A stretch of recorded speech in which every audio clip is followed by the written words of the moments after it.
Assalamualaikum warahmatullahi wabarakatuh. Alhamdulillahirabbil alamin wassalatu wassalamu ala asyrofil anbiya'i wal mursalin wa ala alihi washabbihi ajmain, amma ba'du.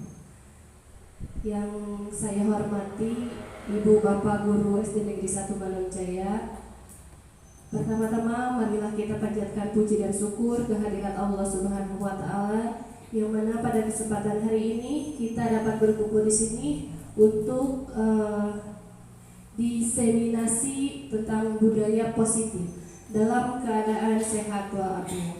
Salawat serta salam tak lupa terlimpah curahkan kepada junjungan kita Habibana wa Nabiyana Muhammad Sallallahu Alaihi Wasallam, kepada para keluarganya, kepada para sahabatnya, dan kita selaku umatnya mudah-mudahan mendapatkan syafaatnya di yaumil akhir nanti.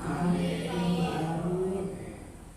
Adapun susunan acara untuk hari ini, yang pertama ada pembukaan, yang kedua ada sambutan dari kepala sekolah, yang ketiga diseminasi atau berbagi materi tentang budaya positif, kemudian ada sesi tanya jawab, dan yang terakhir tutup. Baiklah Bapak Ibu, mari kita buka acara ini dengan membaca basmalah bersama-sama. Bismillahirrahmanirrahim. Untuk selanjutnya kita dengarkan sambutan dari Ibu Kepala Sekolah yang akan diwakili oleh Ibu Lis Munawaroh SPDI. Kepadanya dipersilakan.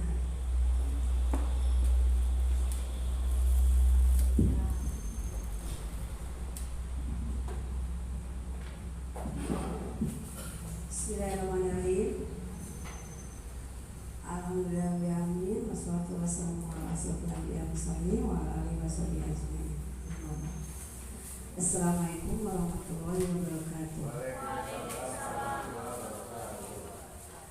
Ibu Bapak Guru SD 1 Manjaya yang saya hormati, pertama-tama mari kita panjatkan puji dan syukur kehadirat Ilahi Robbi dengan nikmat dan syafaatnya, berkah serta hidayahnya kita bisa mengadakan acara ini dalam kegiatan diseminasi budaya positif.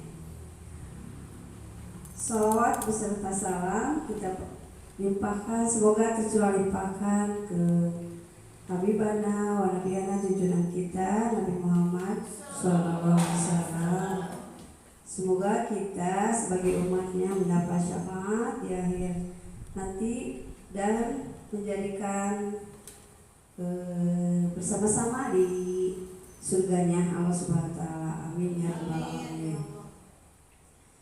Dalam hal ini saya sangat bangga dengan adanya kegiatan CGV yang diikuti oleh Bu Nurul sebagai guru di SDN 1 Manado.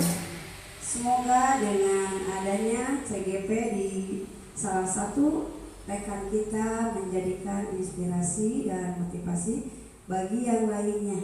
Insya Allah yang lainnya bisa mengikuti untuk yang ke depan-depannya. Dengan adanya kegiatan ini menjadikan penunjang atau untuk kelanjutan pembelajaran dalam kemajuan kurikulum merdeka. Semoga kita bisa memahaminya dan melaksanakannya untuk kegiatan yang akan datang. Mudah-mudahan segala kegiatan yang kita laksanakan ada hikmahnya, khususnya untuk yang mengikuti CGP, umumnya bagi kita semuanya. Amin ya rabbal alamin. Rupanya sambutan dari saya cukup sekian. Wabillahi taufiq wal hidayah. Wassalamualaikum warahmatullahi wabarakatuh. Waalaikumsalam warahmatullahi wabarakatuh. Terima kasih kepada Ibu Lis yang sudah menyampaikan sambutannya. Mudah-mudahan bermanfaat untuk kita semua. Baiklah, kita lanjutkan, yaitu ke acara berbagi materi atau diseminasi tentang budaya positif yang akan disampaikan oleh saya sendiri. Nah, di sini saya itu dituntut untuk membuat tugas dalam aksi nyata pada modul 1.4 itu tentang budaya positif. Nah, di sini saya tugasnya itu berbagi materi yang sudah saya dapatkan di PGP ya, di PGP angkatan 10 tentang budaya positif di sekolah.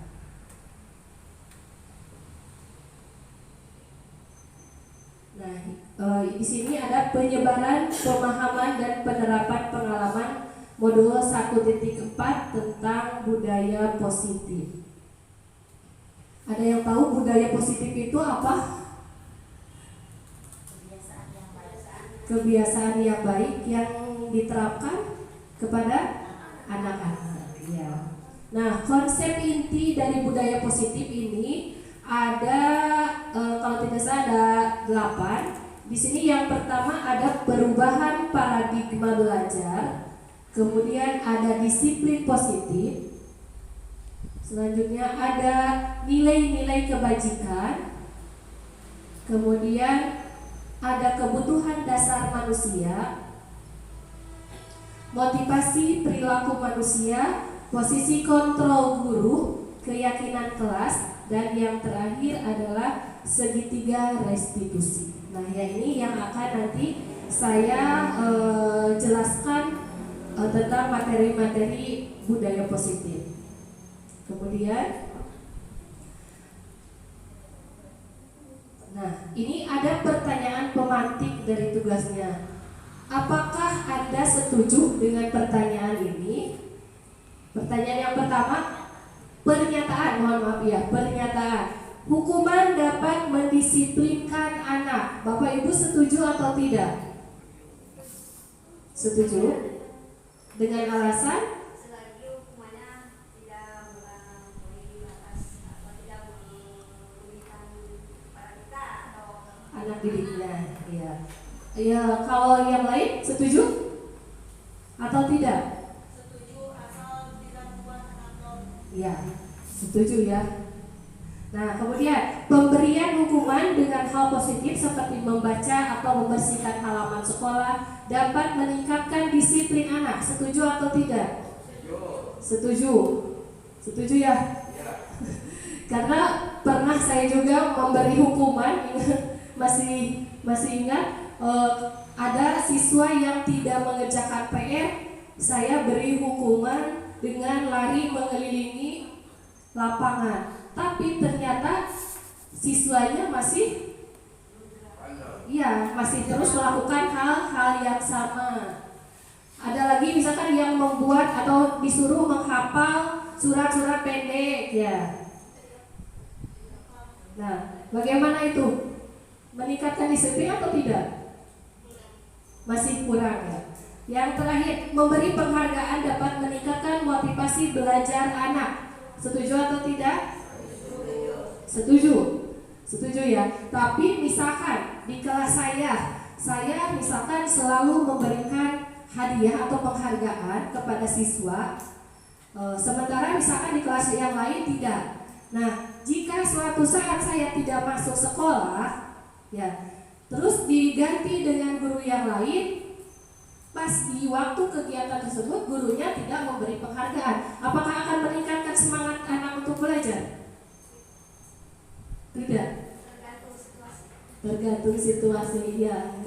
Nah, ini adalah pertanyaan dari pemantik ya, setuju atau tidak. Yang pertama, hukuman itu bisa mendisiplinkan anak, kemudian pemberian hukuman yang positif, kemudian dan memberikan penghargaan itu dapat meningkatkan motivasi belajar anak. Nah, ini akan kita bahas di sini. Yang pertama tadi pembelajaran dengan paradigma baru. Di sini pembelajaran dengan paradigma baru dirancang berdasarkan prinsip pembelajaran yang terdiferensiasi sehingga setiap siswa belajar sesuai dengan kebutuhan dan tahap perkembangannya untuk mewujudkan profil belajar Pancasila. Seperti yang kemarin sudah dijelaskan, profil belajar Pancasila itu terdiri dari 6 dimensi. Yang pertama itu beriman, bertakwa kepada Tuhan Yang Maha Esa dan berakhlak mulia.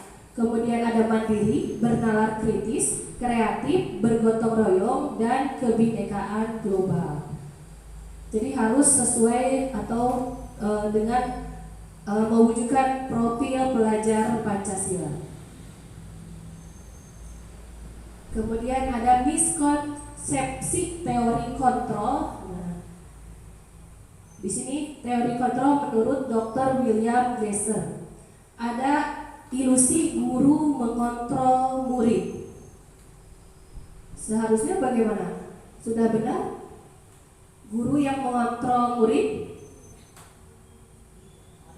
Seharusnya? Jadi bagaimana? Guru hanya sebagai fasilitator. Kemudian di sini ilusi bahwa semua penguatan positif akan efektif dan bermanfaat. Setuju atau tidak?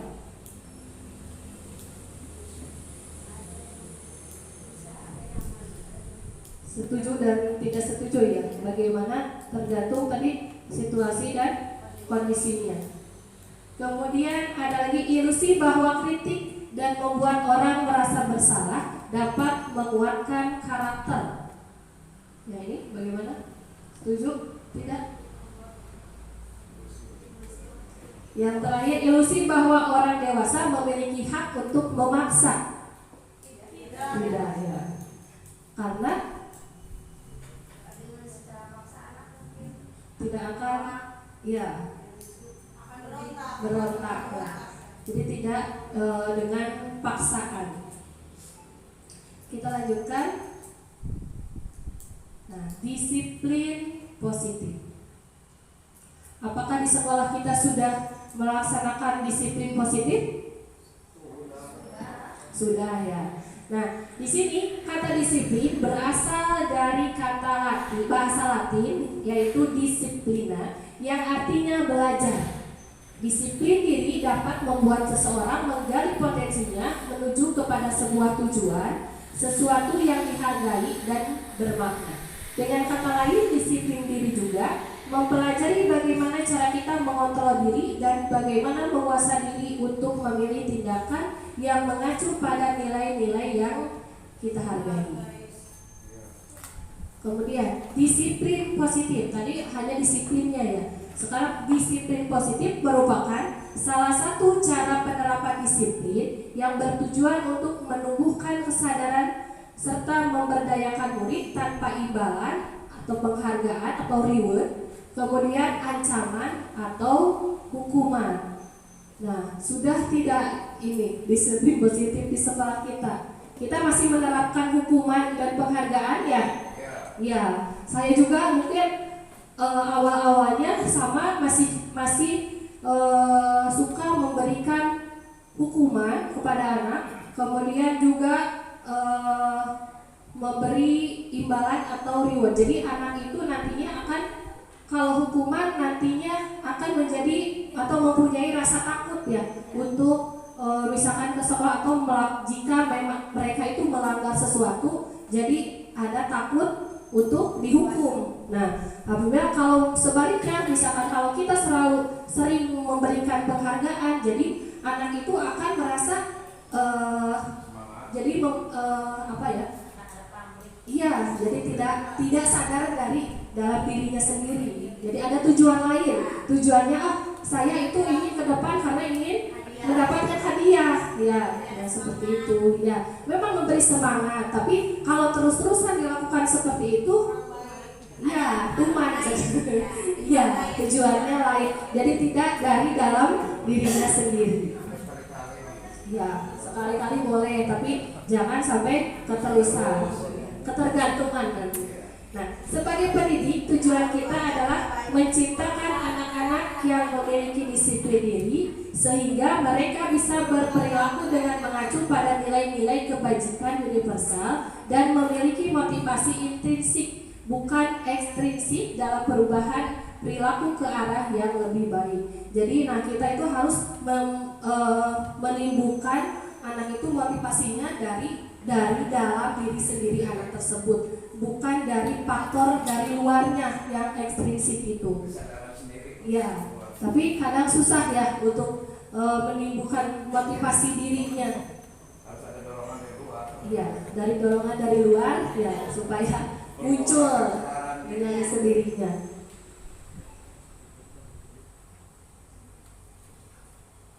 Nah, kita ke nilai-nilai kebajikan.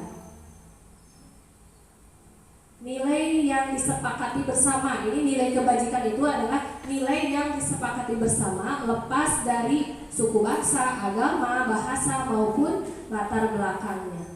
Contoh nilai kebajikan institusi atau organisasi. Yang pertama yang sesuai dengan profil pelajar Pancasila, yaitu ada yang 6 tadi ya, ada beriman, bertakwa kepada Tuhan Yang Maha Esa dan berakhlak mulia, mandiri, bernalar kritis, berkebinekaan global, bergotong royong, kreatif. Kemudian kalau menurut keterampilan hidup, ini nilai-nilai kebajikannya dapat dipercaya, kemudian lurus hati, mendengarkan yang aktif, tidak merendahkan orang lain, kemudian memberikan yang terbaik dari dirinya. Kemudian menurut IBO, Primary Years Program atau PYP. Nah, ini ada nilai kebajikannya, ada toleransi, rasa hormat, integritas, mandiri, menghargai, antusias, kemudian empati, keingintahuan, kreativitas, kerjasama, percaya diri, dan komitmen.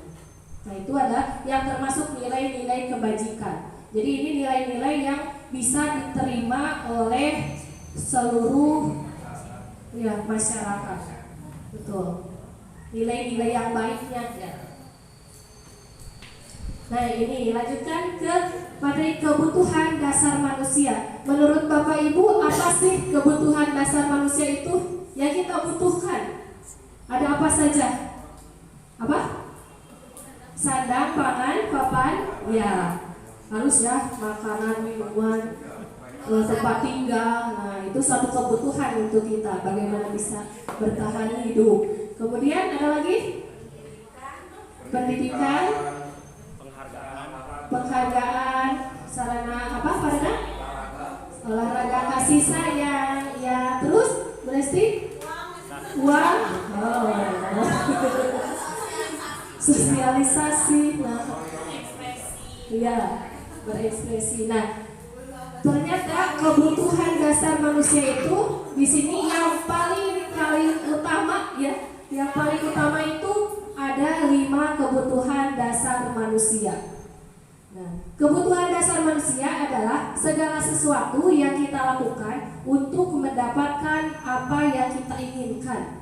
Seluruh tindakan yang kita lakukan memiliki tujuan tertentu, dan semua usaha yang terbaik kita lakukan adalah dalam rangka agar kebutuhan dasar kita terpenuhi dengan baik. Nah, ini ada 5 kebutuhan dasar manusia. Nah, kalau tadi kata Pak Chandra kita itu butuh sandang, pangan, papan. Nah, itu termasuk kepada kebutuhan dasar bertahan hidup. Di sini ada contohnya makanan, pakaian, tempat tinggal. Kita juga butuh keamanan, kesehatan. Nah, ini termasuk ke kebutuhan bertahan hidup. Kemudian kebutuhan yang kedua yaitu cinta, kasih sayang dan rasa diterima. Butuh tidak Bapak Ibu? Butuh ya. Butuh ya. Yang paling utama, apalagi kita yang sudah dewasa ya. Nah, anak juga pasti membutuhkan ya. Oh, seperti itu, uring-uringan. Cinta ditolak, dukun bertina, bagaimana itu? Bahaya. Itu ditolakannya. Nah, anak didik juga sama membutuhkan kasih sayang dan rasa diterima, baik itu di rumah. Di rumah berarti mendapatkan kasih sayang dari kedua orang tua dan keluarganya yang ada di dekat. Nah, kalau di sekolah berarti anak didik itu membutuhkan kasih sayang dari kita sebagai gurunya dan teman ya. Betul. Iya, nah gitu ya.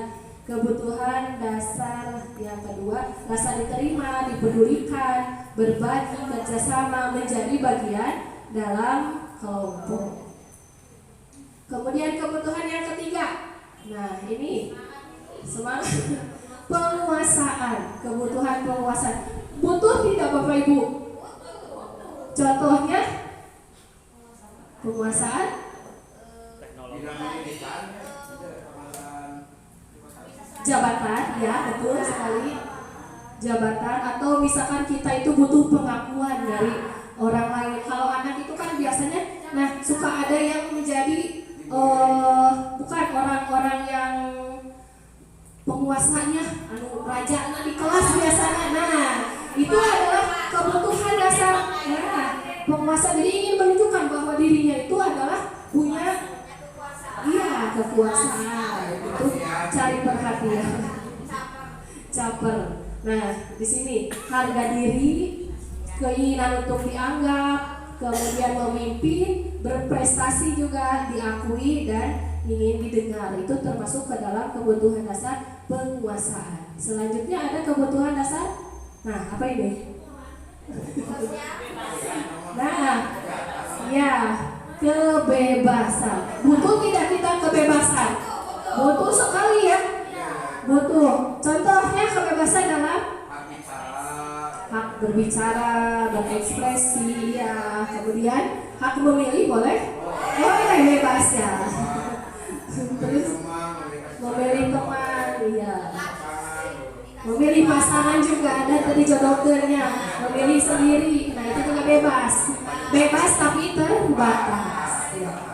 Ada mandiri, memiliki pilihan. Bagaimana boys? Mengungkapkan perasaan. Oh benar? Curhat.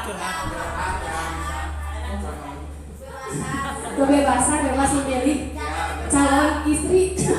Boleh pendamping hidup. Ya.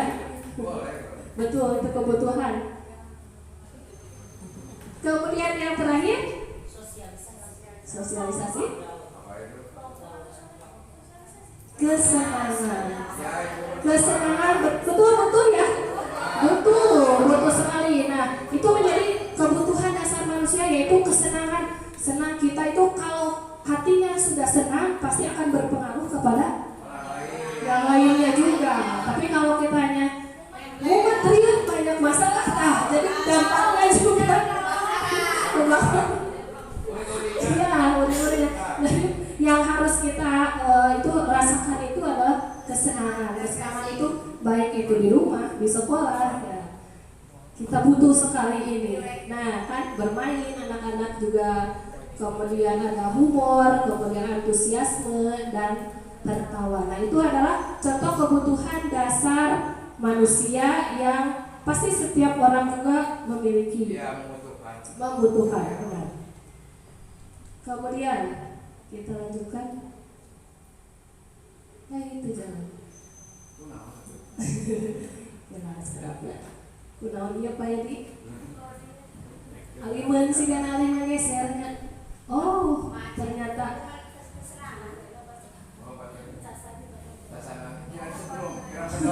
Kirang ini tak paling dia, bentar. Kirang tos lowet kena dicas ya tanya. Pak di atas pun betul. Hilap nih ke kaca sih teh. Mohon maaf.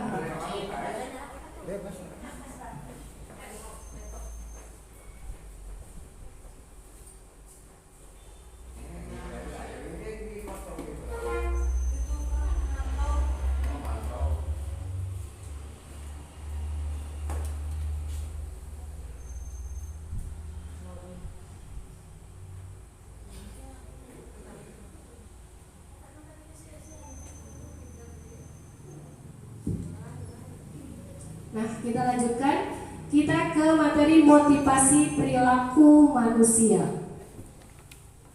Nah, motivasi itu bisa muncul dari ekstrinsik atau dari luar, ya. Kemudian ada motivasi yang muncul dari dalam diri sendiri, ya. Contohnya, coba Pak Dadang bisa menjelaskan tentang motivasi dari luar? Ya itu dari kelihatan pergaulan. Dari pergaulan. Ya, kalau temannya yang biasanya mengajak kepada yang baik, pada contohnya dia mengajak mengaji, pasti itu ada dorongan. Iya. Nah, himbauan dari luar. Dan kan kalau ada apa, motivasi yang jelek kan ada Berpengaruh ya? melihat judi ini Ikut itu kan mengikuti. motivasi jelek Iya. jadi masyarakat. Tapi kalau di sekolah itu paling biasanya belajar bersama lah, diskusi itu motivasi bagus. Iya. Tidak apa. Betul ya. Ya, terima kasih. Nah, itu contoh dari motivasi ekstrinsik ya dari luar. Nah, di sini untuk menghindari ketidaknyamanan atau hukuman misalkan. Misalkan di sekolah kita ada siswa yang tidak masuk atau datang terlambat ya. Tidak mengerjakan PR. Tidak mengerjakan PR. Nah, jadi bagaimana itu? Misalkan karena tahu misalkan hari ini dia tidak mengerjakan PR. Nah, kemudian dia itu mendapatkan hukuman kan ya. Nah, untuk berikutnya karena dia ada faktor si dihukum cenah anjing ku ibu gurunya. Nah, jadi ada faktor itu ketakut-takut dihukum. Nah, itu faktornya kan dari luar, ekstrinsik. Nah, jadi besoknya anak tersebut Pasti mengerjakan gitu ya. nah, jadi langsung misalkan mengerjakan ayo nama sieun bade ngerjakeun caranya PR dan sieun dihukum. Nah, ada perubahan. Nah, itu muncul dari luar ya, ekstrinsik. Kemudian contoh lain untuk mendapatkan imbalan penghargaan dari orang lain. Nah, seperti yang tadi misalkan tadi untuk mendapatkan penghargaan ketika misalkan anak-anak hari ini misalkan ibu akan memberikan materi tentang perkalian ya. Nah, siapa yang bisa menjawab nanti ibu akan kasih hadiah berupa permen, bisa uang ataupun apapun itu ya. Nah, misalkan. Nah, jadi anak itu termotivasi. Nah, abi hoyong apapun langsung cenah ame kapayun ame kenging hadiah. Nah, itu juga sama muncul dari luar, intrinsiknya ya. Nah, kemudian motivasi intrinsiknya ini yang dari dalam dirinya. Kesadaran sendiri biasanya. Betul. Ya. Untuk menjadi orang yang mereka inginkan di sini dan menghargai diri sendiri dengan nilai-nilai yang mereka percaya. Nah, misalkan kalau dari dalam diri, nah karena sudah tertanam di dalam dirinya itu, oh kalau saya tidak mengerjakan PR pasti saya misalkan ditegur oleh bapak ibu guru.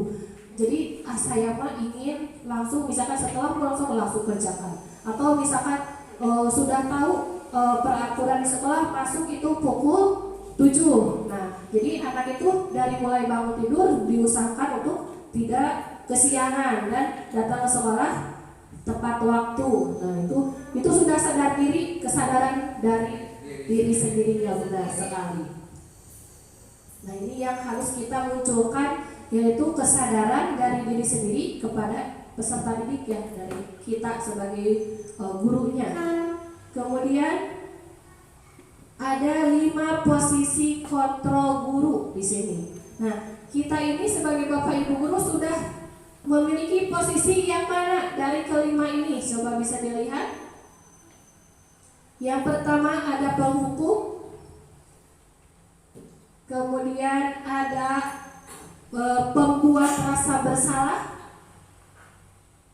Kemudian ada lagi sebagai teman. Kemudian ada sebagai pemantau, dan yang terakhir yaitu posisi sebagai manajer. Nah, posisi mana yang sudah Bapak Ibu lakukan di sini?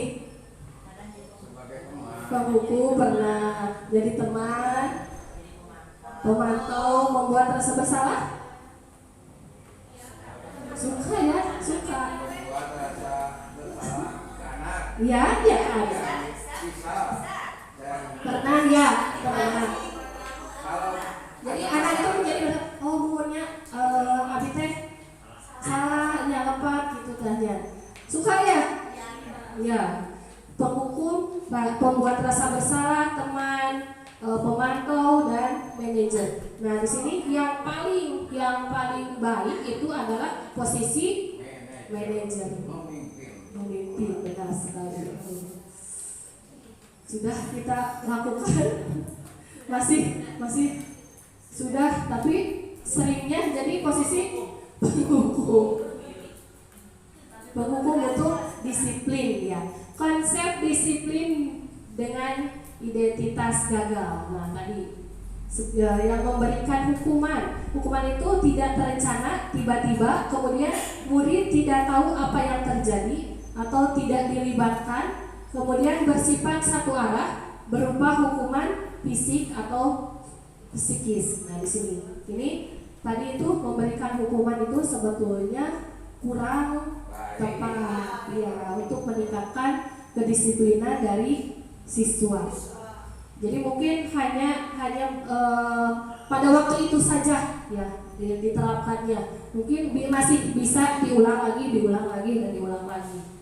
Kemudian memberikan penghargaan juga sama, jadi kurang efektif, merusak hubungan, kemudian iri, karena kan yang ada siswa yang tidak mendapatkan juga, jadi kecemburuan sosialnya. Kemudian mematikan kreativitas, kemudian ada menghukum, mengurangi ketepatan dan menurunkan kualitas juga. Konsep disiplin dengan identitas sukses. Nah, ini harusnya ada konsekuensi di sini. Terencana, kemudian disepakati sesuai peraturan, murid tetap dibuat tidak nyaman, sikap guru selalu memonitor murid. Nah, dengan mengadakan restitusi. Nah, di sini nanti kita akan belajar tentang keyakinan kelas, bagaimana membuat keyakinan kelas. Jadi nanti murid itu menyepakati sesuai dengan apa yang mereka inginkan. Peraturan di kelas itu inginnya seperti apa. Jadi bukan kita yang menentukan, tetapi ini hasil dari kesepakatan kita beserta siswa. Nah, jadi nanti ketika ada anak yang melanggar, nah berarti anak tersebut sudah melanggar dari hasil kesepakatan tersebut. Nah, restitusi itu nanti proses menciptakan kondisi bagi murid untuk memperbaiki kesalahan. Kemudian proses kolaboratif yang mengajarkan murid untuk mencari solusi sendiri. Jadi nanti akan dikembalikan lagi kepada siswa. Kenapa kamu melanggar kesepakatan kita? Nah, terus nanti kedepannya kamu akan melakukan apa? Jadi dikembalikan lagi, bukan kita yang selalu menyalahkan murid dia terus, itu kan satu pihak. Nah, selanjutnya contoh penerapan posisi kontrol guru. Nah, contohnya ini pada kasus tidak memakai sepatu saat upacara bendera misalnya. Ya, sebagai posisi kontrol penghukumnya di sini misalkan hormat pada bendera selama 1 jam misalkan. Nah, itu. Terus misalkan membersihkan WC. Nah, terus apalagi hukumannya kalau sebagai penghukum? Membersihkan musola. Terus apa lagi? Sekocam misalnya ya. Terus, nah itu banyak ya hukuman-hukuman yang mungkin suka kita lakukan ya di sekolah. Ya, sering. Nah, kemudian ada pembuat rasa bersalah di sini. Berapa kali Bapak harus memberitahu kamu selalu saja mengecewakan Bapak Ibu. Jadi anak tersebut menjadi, saya sudah mengecewakan Bapak Ibu guru. Jadi anak tersebut akan timbul rasa bersalah. Ya. Kemudian ada posisi kontrol sebagai teman. Di sini contohnya, ayolah yang tertib, buat Bapak Ibu guru bangga. Kali ini tidak apa-apa, kamu salah misalkan, tapi mungkin kedepannya tidak mengulangi lagi ya. Jadi kita berbicaranya itu posisinya sebagai teman. Kemudian kalau sebagai pemantau di sini, contohnya kamu sudah melanggar apa peraturan dan konsekuensinya gitu. Jadi dikembalikan lagi kepada anaknya. Jadi misalkan nanti apa yang sudah kamu langgar. Terus kalau misalkan kamu sudah melanggar tersebut, konsekuensinya itu apa? Nah, dibalikan lagi kepada peserta didiknya. Nah, posisi yang terakhir ini sebagai manajer. Contohnya misalkan, apakah kamu tahu kesalahan kamu? Nah, ditanya, oh iya ibu, saya lupa tidak memakai sepatu saat upacara perilakunya. Terus sepatu banyak biasanya kalau di kopeahnya ditanya. Nah, ditanya dulu, jadi, kumaha?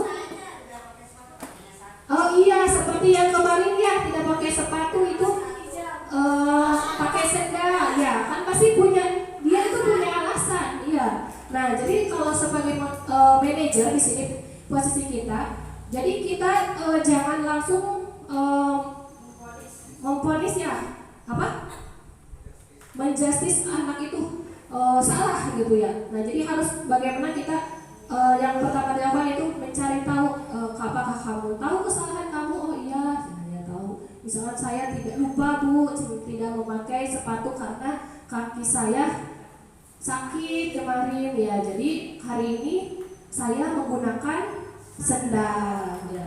Terus kira-kira bagaimana kamu memperbaiki kesalahanmu? Nah, nanti anak tersebut kan akan menjawab, bagaimana? Iya, nanti kalau misalkan mungkin kakinya sudah sembuh, saya akan memakai sepatu seperti biasa lagi. Nah, mungkin seperti itu. Nah, ini contoh posisi kontrol dari kasus anak yang tidak memakai sepatu saat upacara. Ya, kita lanjutkan. Nah, keyakinan kelas di sini. Mengapa harus keyakinan kelas bukan atau mengapa tidak peraturan kelas saja? Nah, di kelas Bapak Ibu sudah menerapkan keyakinan kelas? Belum ya. Nah, atau apakah ada tidak peraturan kelas di kelas masing-masing? Ada ya. Tata tertib ada. Nah, jadi apa sih bedanya peraturan kelas dan keyakinan kelas? Peraturan kelas itu apa?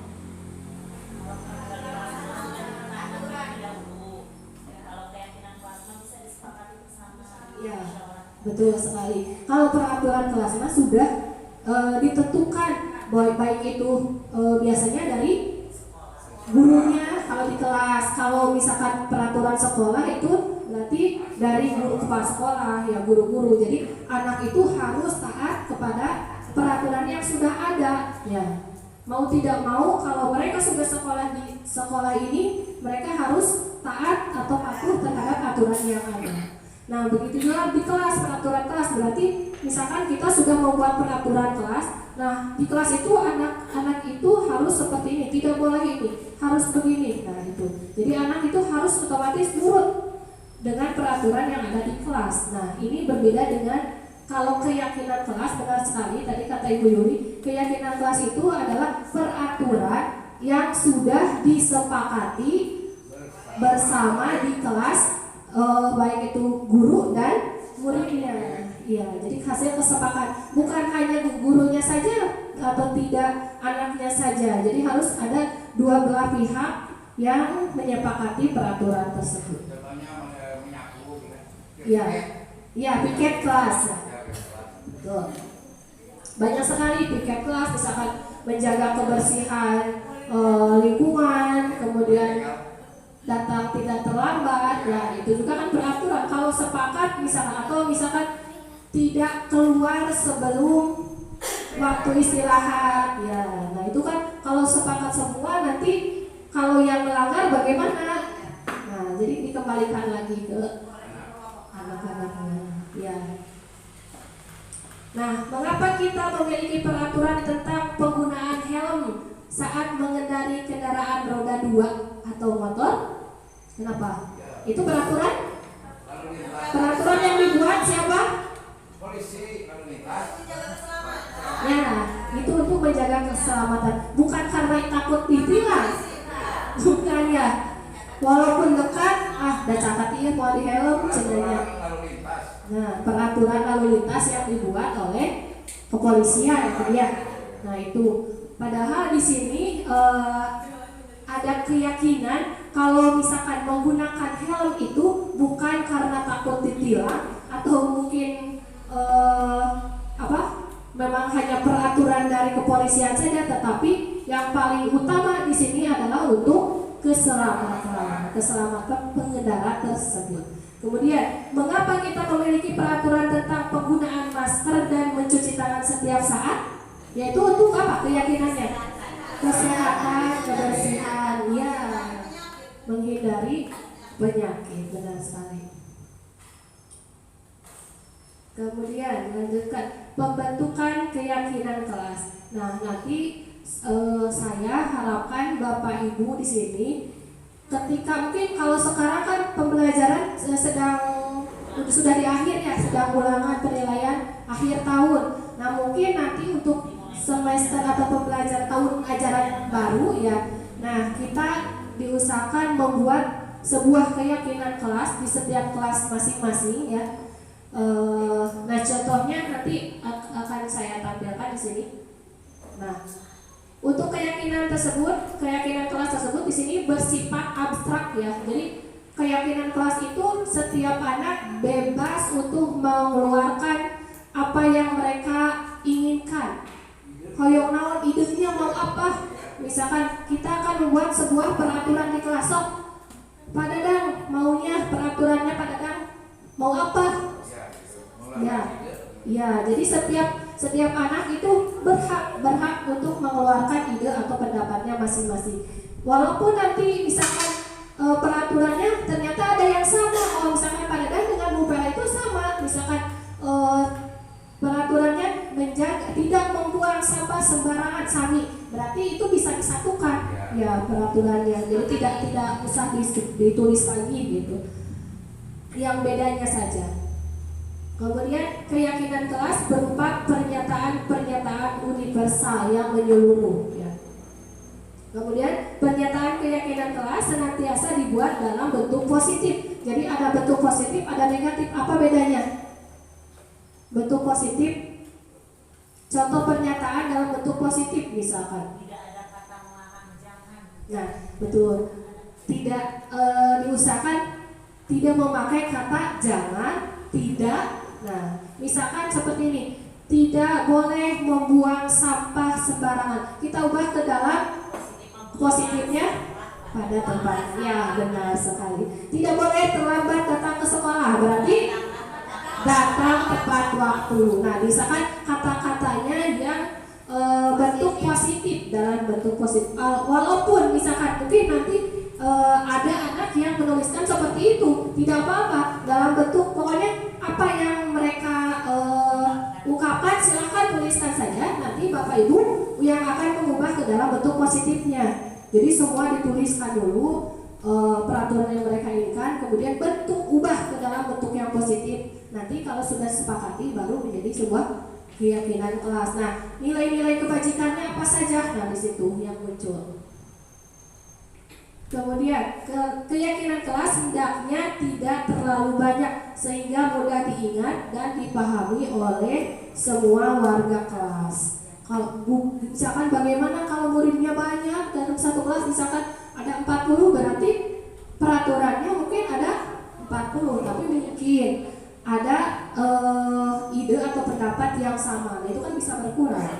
Ya, disatukan. Nggak mungkin serupa ya, walaupun kata-kata yang dimaksud berbeda, nah tapi tujuannya itu nama kadinya berarti tidak itu. Kemudian keyakinan kelas sebaiknya sesuatu yang dapat diterapkan di lingkungan tersebut. Jadi sesuai dengan yang kita butuhkan di kelas. Misalkan simpan kembali buku yang sudah dipakai, pokoknya yang berkaitan dengan yang ada di kelas dulu, karena ini adalah keyakinan kelas. Semua warga kelas hendaknya ikut berkontribusi dalam pembuatan keyakinan kelas lewat kegiatan curah pendapat. Nah, yang ini, jadi semua diusahakan ikut mengungkapkan pendapatnya. Di sini yang terakhir, bersedia meninjau kembali keyakinan kelas dari waktu ke waktu.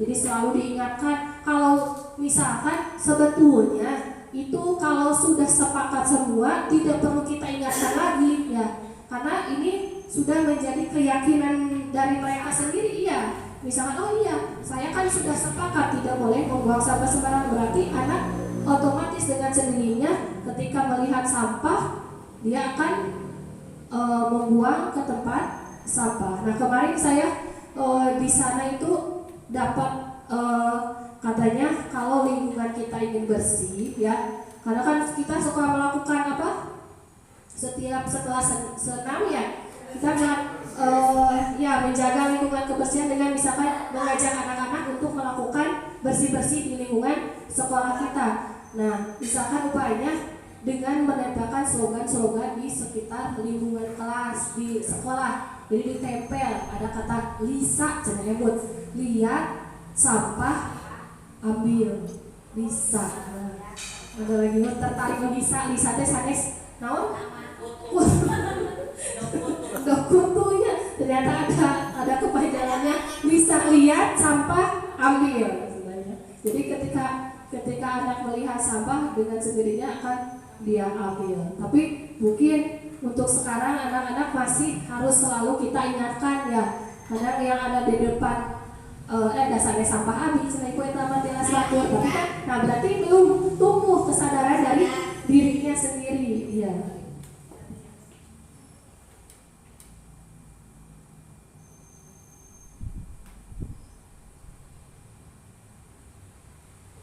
Ini adalah dokumentasi kegiatan membuat keyakinan kelas. Nanti Bapak Ibu bisa seperti waktu kemarin ya, waktu diskusi, Bapak Ibu bisa membuat keyakinan kelas menggunakan sticky note yang seperti itu, bisa berwarna-warni, boleh silakan anak-anak menuliskannya. Nanti setelah anak-anak semua menuliskannya, bisa kita rangkum lagi apa keyakinan kelas yang disepakati oleh guru dan siswanya di kelas tersebut.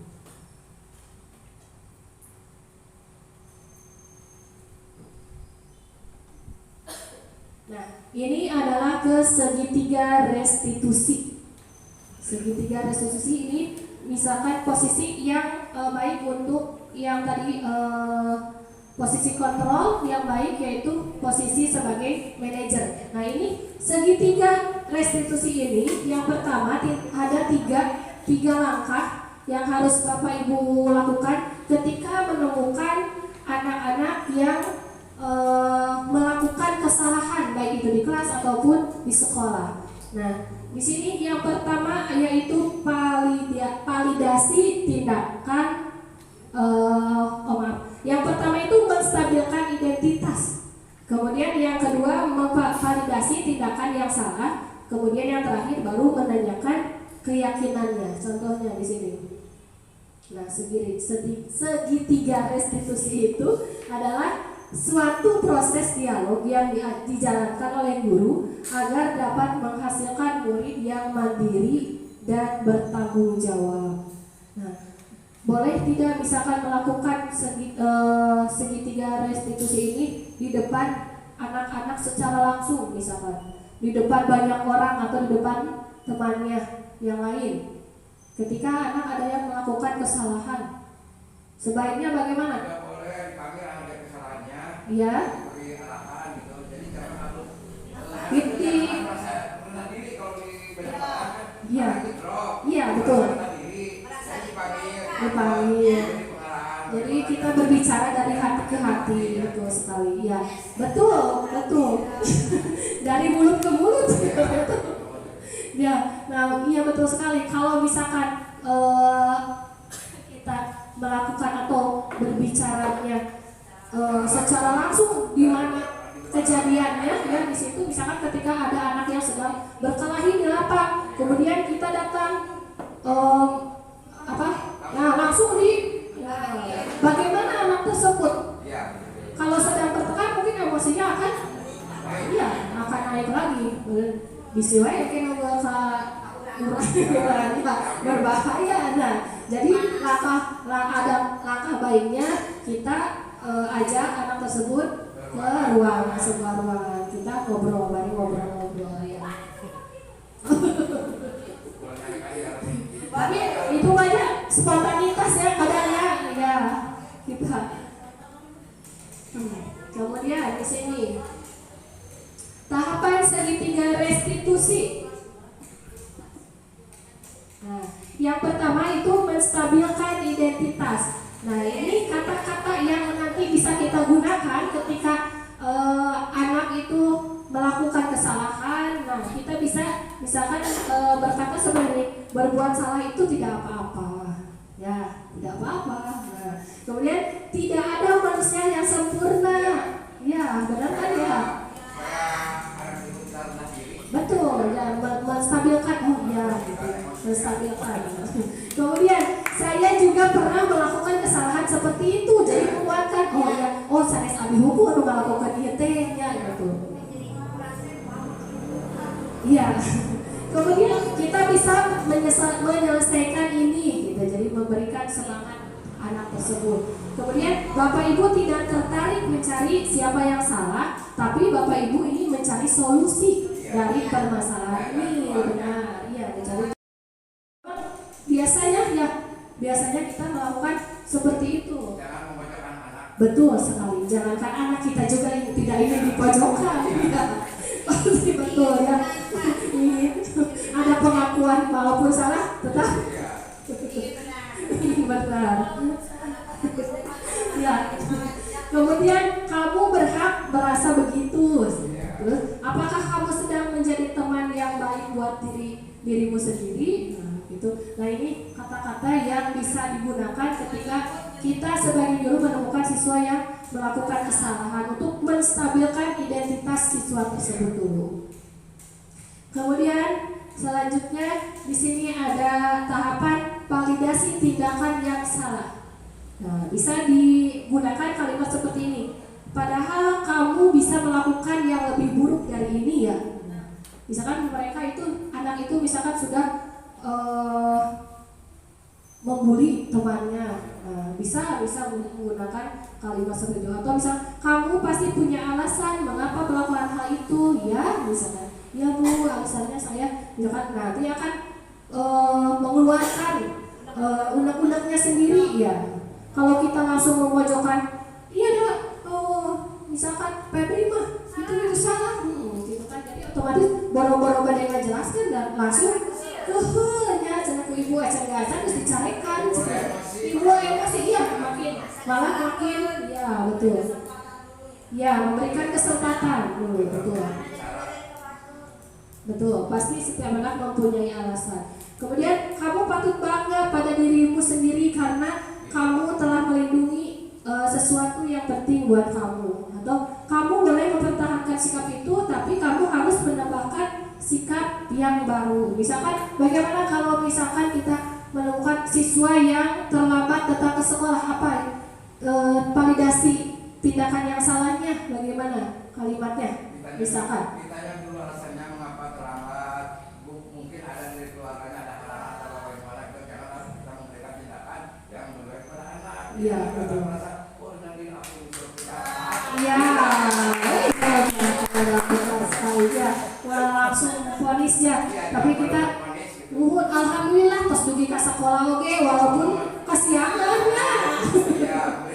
Iya, betul, diberikan pujian dulu. Iya, sip, hebat Kang ya. Benar sekali. Nah, jadi walaupun anak itu melakukan salah ya diusahakan untuk membangkitkan semangatnya, ya bisa kita beri pujian. Alhamdulillah senang Alisa hari ini datang ke sekolah dengan selamat walaupun terlambat. Ya, betul. Iya, betul. Ya, baru ditanyakan pasti ada alasannya. Ya. Karena ibu punya alasannya ada lambat, jadi kesiangan gitu. Nah, bagaimana kalau setiap hari kesiangan? Alasannya sama aja. Alasannya itu saja. Kita konsentrasi kepada orang tuanya, Konsentrasi. mungkin ada masalah di rumahnya.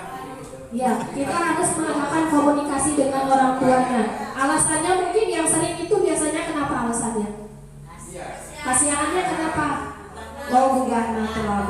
Ya mungkin orang tuanya juga kurang perhatian ya memperhatikan anaknya. Kalau orang tuanya yang benar-benar perhatian, mungkin kan ketika sudah waktunya anak itu akan dibangunkan atau bagaimana ya, tidak dibiarkan, atau nggak tahu mungkin anaknya yang memang ya seperti itu. yang malas. Nah, Nanti bisa berkomunikasi lagi dengan orang tuanya mungkin ya kalau masalah seperti itu. Orang tuanya malas. Kita yang kepagian, anak yang ngasih atau dibalik katanya. Nah, kita lanjutkan ke tahapan yang ketiga. Yang ketiga yaitu menanyakan keyakinan. Nah, ini kalimatnya kalimatnya bisa apa yang kita percaya di kelas atau di keluarganya. Kemudian apa nilai-nilai umum yang telah kita sepakati. Kemudian apa bayangan kita tentang kelas yang ideal. Kamu mau menjadi orang yang seperti apa? Karena tadi sebelum kita itu melakukan langkah-langkahnya ini, karena setiap kelas itu biasanya pertamanya itu kan melakukan keyakinan kelas. Kalau sudah melakukan keyakinan, insya Allah tidak akan ada masalah-masalah seperti ini. Mudah-mudahan ke depannya ya.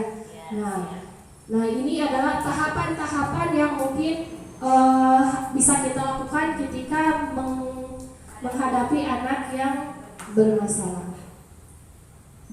Selanjutnya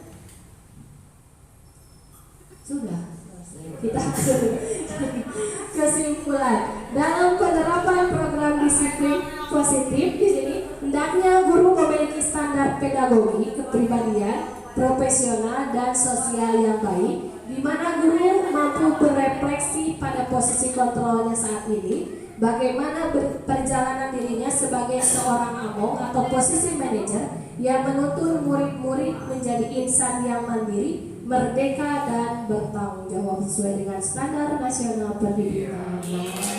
Itu mungkin materi yang saya bagikan, yang saya dapatkan ketika saya melakukan pendidikan guru penggerak. Nah, di sini barangkali ada Bapak Ibu guru yang ingin bertanya atau ada masukan, boleh, ada masukan, tidak harus bertanya juga boleh. Misalkan, Ibu, kita sharing saja ya, kita sharing, Ibu pengalaman misalkan Bu Yuli bagaimana bisa kemudian ada Bu Desi juga, pasti ya setiap guru juga kan sudah atau mempunyai pengalamannya masing-masing di kelas ya, yang berkaitan dengan budaya positif yang sudah kita bahas hari ini. Ada yang ditanyakan? Oh, maka baca.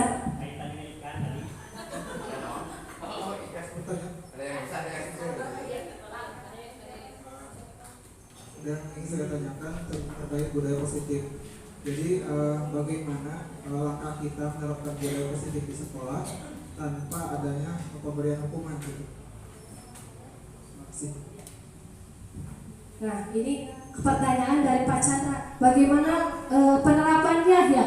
Penerapan budaya positif tanpa melakukan hukuman. Ya, seperti itu. Nah, berarti langkah yang pertama tadi kan kita harus melakukan dulu atau membuat sebuah keyakinan kelas yang tadi. Kalau misalkan sudah melakukan keyakinan kelas, ya, kemudian munculkan motivasi intrinsiknya, ya, misalkan. Kemudian kalau sudah tadi keyakinan kelasnya sudah disepakati, sudah setuju, insya Allah tidak akan ada lagi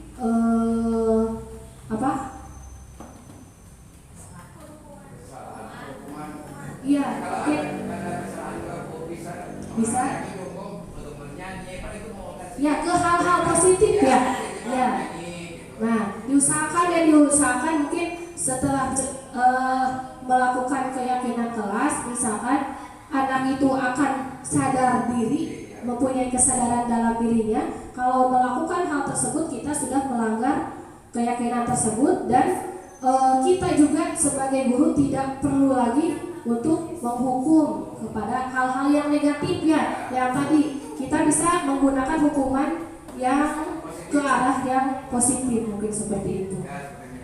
Ya, bisa bernyanyi. positif ya. Ya, betul sekali. Sekarang makan bakat. Ya, betul. Sambil mengembangkan bakat, ya, seperti itu betul. Terima kasih. Barangkali yang lain sudah paham bicara? Yang lainnya? Ini Pak. Boleh, boleh. Para anak iya, biasa. Begini Bu, bagaimana kalau ada yang kebiasaan ya, guru ada masalah di rumah suka dibawa ke sekolah, nah itu jadi penyalurannya kepada anak-anak. Nah itu bagaimana cara menangani seorang guru biasanya ada kesalahan masalah di rumah suka dibawa ke sekolah, suka anak-anak yang dapat menerimanya gitu ya, banyak pasti. Ya, bagaimana cara menanganinya? Eta seorang guru itu. Gitu.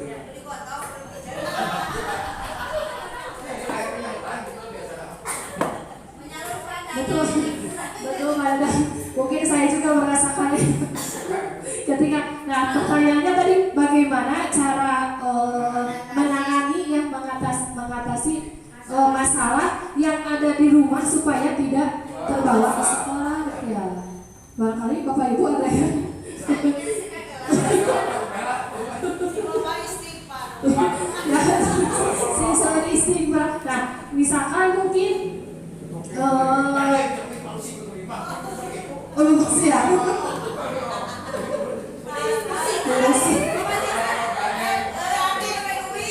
Bagaimana Bu Desi? Bu Desi boleh berpendapat.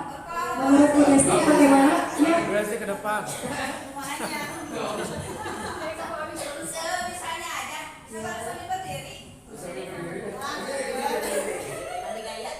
Assalamualaikum warahmatullahi wabarakatuh.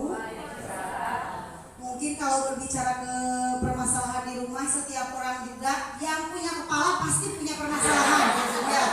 Apalagi yang udah berumah tangga pasti sudah punya juga permasalahan. Ya. Cuman cara menanganinya mungkin dengan cara kita kembali lagi kepada diri kita sendiri, Pak ya. Kalau misalkan kita di rumah dengan berbagai masalah yang dihadapi, usahakan kalau bersekolah itu bagaimana mungkin caranya menghibur diri. Seperti saya suka misalkan begini, kalau misalkan ya bukan bernyanyi saja ya.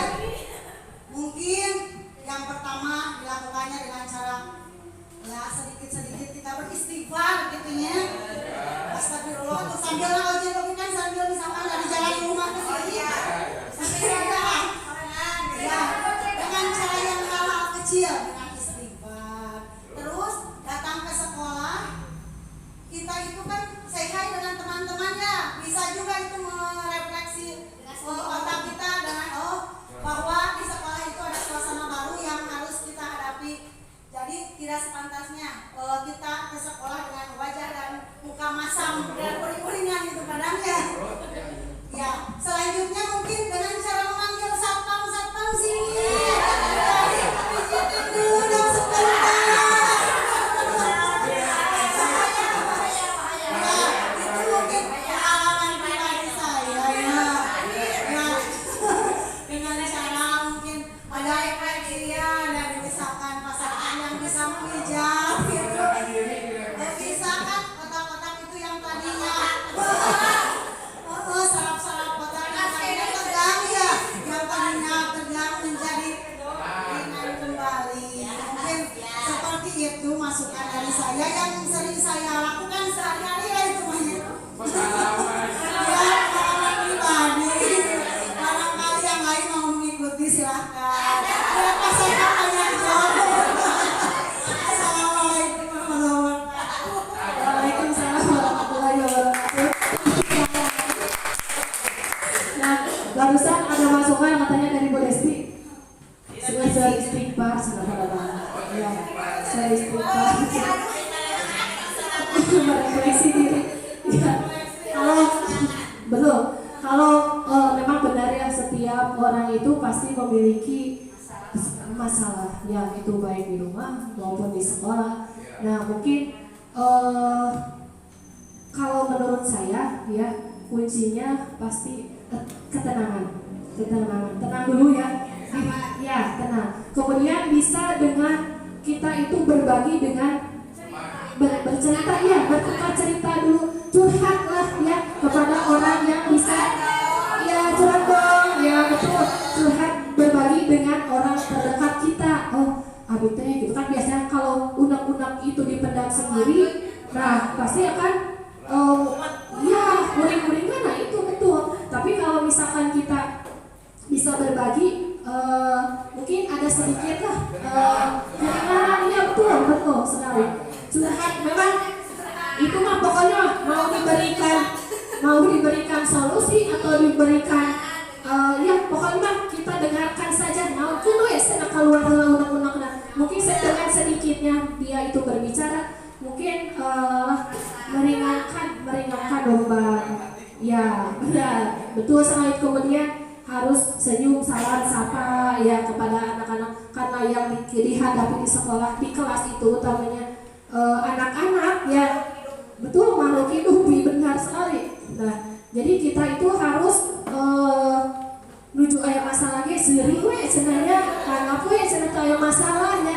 Tapi kalau misalkan di anak kitanya senyum, walaupun di kelas itu biasanya bahkan bisa kita menghilangkan masalah tersebut, karena anak-anak selalu ayo we kaseureuna teh nya. Kadang-kadang justru sok hilang gitu mah masalah teh sementara datang ke bumi deui mah lieur deui. Betul sekali ya. Nah mungkin itu saja mungkin pada yang dapat saya mungkin saya cara menanamnya, mungkin saya seperti itu ya. Beda dari kamu Desima, atau bahkan ada yang tempat yang lain yang memberi solusi. Ya. Nah, itu.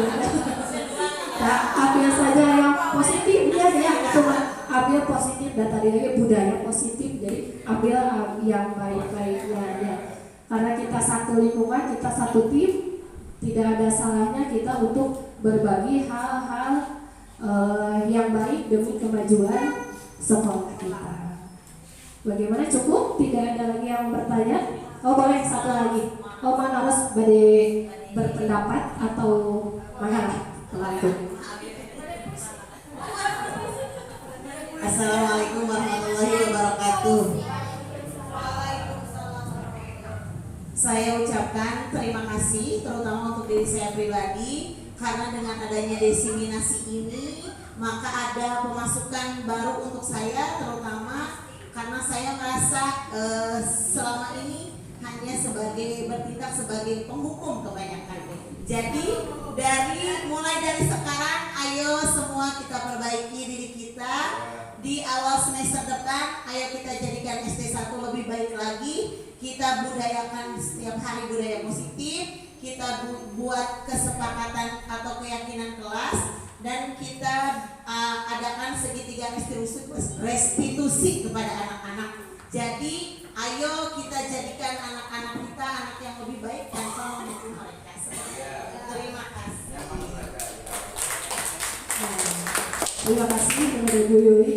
Alhamdulillah, mungkin kegiatan diseminasi hari ini dicukupkan sampai di sini. Terima kasih atas kehadiran dan partisipasi Bapak Ibu. Mohon maaf mungkin kegiatannya dan waktunya sedikit terganggu ya, tapi mudah-mudahan ini bisa bermanfaat dan bisa diterapkan di sekolah kita. Kita tutup saja acara ini dengan bacaan hamdalah bersama-sama. Alhamdulillahirabbil alamin.